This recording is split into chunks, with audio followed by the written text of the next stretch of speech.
नमस्कार शेतकरी बंधूंनो, मी शुभम सुनीलराव खनगत. खरीप हंगामाचं सुरुवात झालेली आहे. तरी माझ्या शेतामध्ये आहो सध्या तुम्ही पाहू शकता की इथे आम्ही सोयाबीन आणि तूर टाकणार आहोत. तर याच्यावर आम्ही बेड केलेले आहे आणि हे अंतर सोडलं आहे. जवळपास 9चं अंतर आहे, 2 बेडचं अंतर. आणि इथे आम्ही सोयाबीन पेरणार आहोत.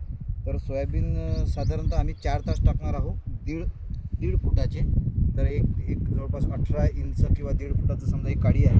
तर याचं जर आपण म्हटलं तर हे 1 तास, हे दुसरं तास, हे तिसरं तास आणि हे चौथं तास, म्हणजे जवळपास 4 तास बरोबर याच्यामध्ये बसतात, जेणेकरून सोयाबीनला आणि तुरीला जागा मिळते, हवा खेळती राहते, माल चांगला पकडतो. तुरीला आपण कापणी केल्यानंतर फुटवे जास्त फुटण्यास मदत होते.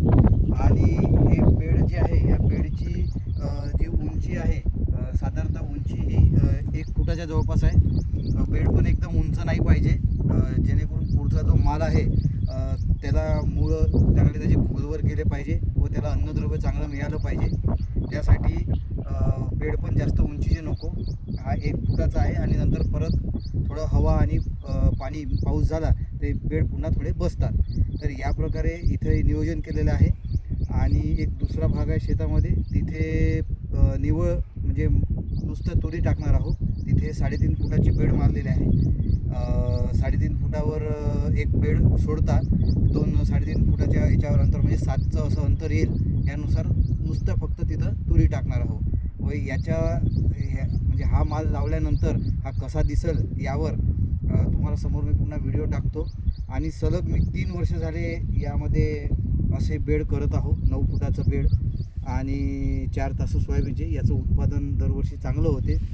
सोयाबीनचे उत्पादन चांगलं होते, तसंच तुरीचे उत्पादन चांगलं होते. तर ही जी पद्धत आहे ही समोर पुन्हा कशी राहील याचा मी व्हिडिओ टाकतोच. आणि तुम्ही ह्या क्षेत्रामध्ये पाहू शकता, इथे सोयाबीन तूर लावणार आहोत आणि इकडचं जे क्षेत्र आहे इथे बेडवर पराठीच लावणार आहोत, पूर्ण कापूस लावणार आहोत. 3.5 फुटाचा छोटे छोटे बेड पाडणार आणि इथे कापूस टाकणार. ठीक आहे, धन्यवाद.